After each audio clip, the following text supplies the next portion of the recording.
ఒక సుసంపన్నమైన అడవిలో చిన్న బుజ్జి చెట్ల మధ్య ఊగుతూ రసమైన బెర్రీతో ముద్దుగా ఉన్న కుందేలును ఆట పట్టిస్తున్నాడు. బుజ్జి, మంచిగా ఉండు, నీ స్నేహితులతో పంచుకో అని అమ్మ పిలిచింది.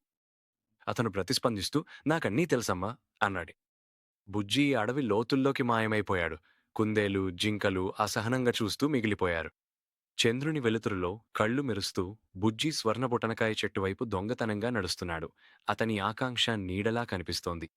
బుజ్జి ఆ స్వర్ణబొటనకాయలను దాచుకుంటూ మెల్లగా నేనే అందరిలో బలవంతుడిని అవుతాను అని చెప్పుకున్నాడు. అతని మాటలు నిశ్శబ్ద రాత్రిలో మారుమోగాయి. ప్రభాతవేళ మిగతా జంతువులు అక్కడికొచ్చాయి.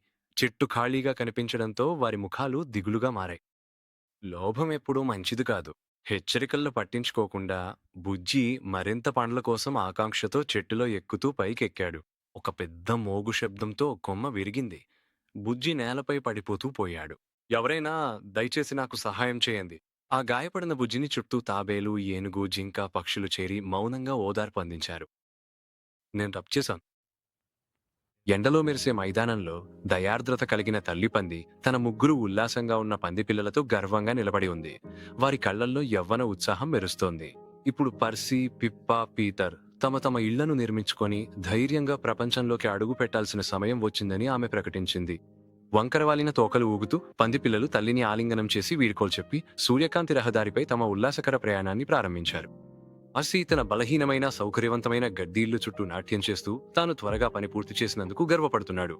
ఒక ఆకలితో ఉన్న నక్క చుట్టూ తిరుగుతూ గాలిని వాసన చూస్తోంది. చిన్నపంది నన్ను లోపలికి రానివ్వు అని పర్సి అరుస్తాను.